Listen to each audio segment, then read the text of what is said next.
श्री गुरु रविदास जी की पवित्र वाणी से लोगों को के बीच में जो लेकर के गए ऐसे सतगुरु समनदास जी महाराज, मेरा नमन तमाम महंत यहाँ बैठे हैं उनके चरणों में, मेरा नमन यहाँ बैठी माताओं के, मेरे बुजुर्गों के चरणों में। समनदास जी महाराज की जो बताई शिक्षा थी उसे लेकर के लगातार ज्ञानदास जी उनकी पूरी टीम आप लोगों के बीच में रहती है। मैं महंत ज्ञानदास जी से अपनी बात को जोड़ करके दो बातें केवल आपके बीच में रखूंगा साथियों। संत श्रोमणी गुरु रविदास जी का जो आंदोलन था, निसंदेह वो भक्ति का आंदोलन तो बेशक था, लेकिन हम उसे अगर भक्ति का आंदोलन बता करके खत्म कर रहे हैं तो ये उनके साथ न्याय नहीं होगा। मेरा ऐसा मानना है कि संत श्रोमणी गुरु रविदास जी के समय का जो आंदोलन है, जो महा आंदोलन है, वो शोषण के विरुद्ध एक बड़ी आवाज थी। जिस समय इस देश में सिकंदर लोदी का आक्रमण हुआ और सिकंदर लोदी की या तो लोग तलवार के डर से या उसके दिए हुए लालच से अपना धर्म छोड़ करके इस्लाम कबूल कर रहे थे, या तो लालच था लोगों को या डर था लोगों में, और लोग घुटने टेक रहे थे। ऐसे में एक आवाज उठती है और वो आवाज कहती है कि मुझे ना तेरा डर मौजूद है, मंजूर है, ना मैं तुझसे डरता हूं, और ना कोई ऐसा सिक्का ऐसा आज तक बना जो मेरे ईमान को खरीद सके। और वो आवाज संत श्रोमणी गुरु रविदास जी की थी। उन्होंने उस सिकंदर लोदी के सामने पूरा हिंदुस्तान के बड़े बड़े आका अपने घुटने टेके बैठे थे। संत श्रोमणी गुरु रविदास जी ने मना किया, उन्हें जेल जाना तो मंजूर हुआ। और मुझे गर्व है कि हमारी रगों में उस महान क्रांतिकारी संत तो थे ही, महान क्रांतिकारी संत श्रोमणी गुरु रविदास जी का लहू मेरी रगों में बहता है। मैं भी उन्हीं के खानदान का पुत्र हूं कि जिन्होंने किसी के सामने, शोषण के सामने घुटने नहीं टेके। समाज साथियों में बात आपसे क्यों कही? मैं किसी भी सत्ता, देखिए तो अभी लोकतंत्र की बात कर रहे थे महंत ज्ञानदास जी, परम पूज्य बाबा साहब हमें लोकतंत्र दे करके गए, और संत श्रोमणी गुरु रविदास जी ने लिखा है कि ऐसा चाहूं राज में जहां मिले सबन को अन्न, ऐसा चाहूं राज में जहां मिले सबन को अन्न, और छोट बड़े सब संग रहे, रहदास रहे प्रसन्न।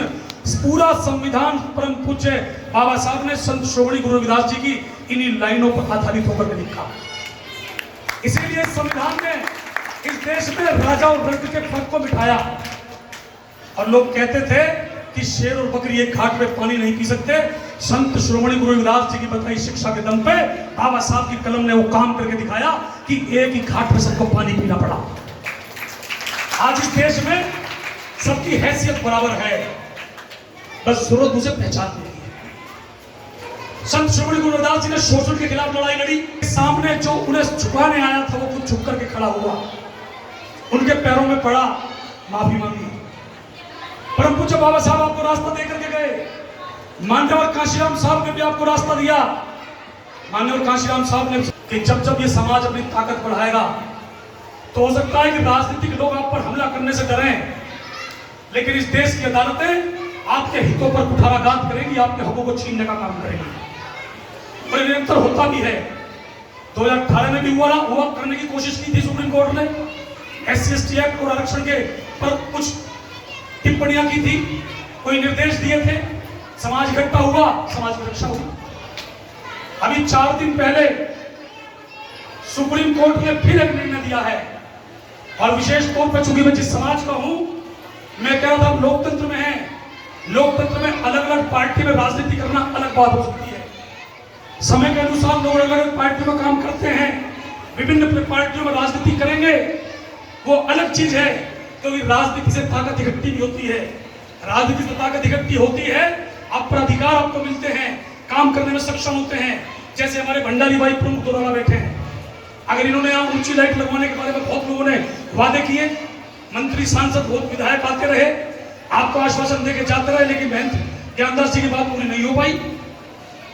लेकिन भंडारी भाई प्रमुख हैं, चूंकि बाबा साहब की थी राजनीति लाइट को लगवा दूंगा, चुकोर न लगवा पाया, क्योंकि आज वो प्रमुख हैं, राजनीति ने उन्हें ताकत दी है।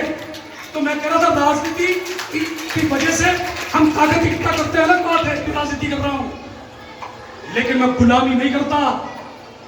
गुलामी हमारे खून में नहीं है, इसलिए कहने की हिम्मत करता हूं आप लोगों के बीच में। अभी 4 दिन पहले सुप्रीम कोर्ट ने एक फैसला दिया है, अनुसूचित वर्ग के आरक्षण में कोटे में कोटा निर्धारित करने का फैसला है। लिख लेना मेरी बात। हम जिस समाज से आते हैं, सीधी बात कहूं तो चमार और जाटों के खिलाफ फैसला है। आपकी आने वाली पीढ़ियां नेस्तनाबूद हो जाएं, इसलिए वो फैसला दिया गया है।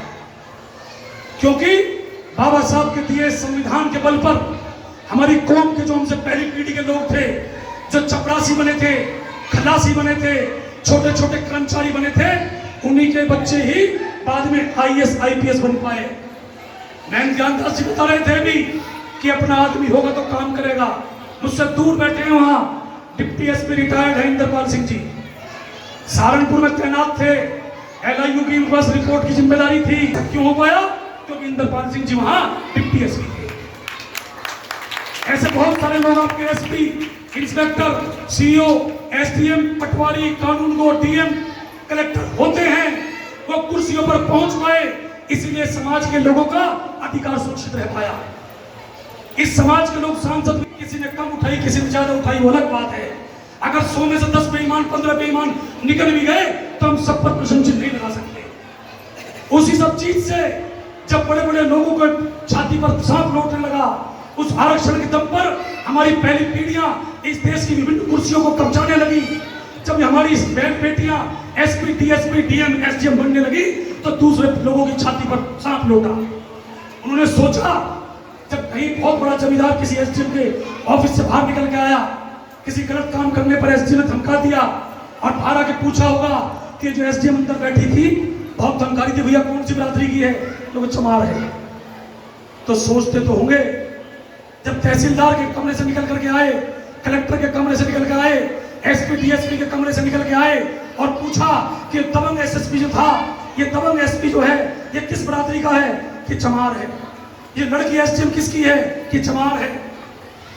तो उनके छाती में सांप लौटता तो होगा और वो सोचते भी होंगे कि अम्बेडकर क्या काम कर गया, जिनके बाप दादा हमारे सामने सीधी कमर करके खड़े नहीं हो सकते थे, आज उन्होंने आदेश दे रहे हैं।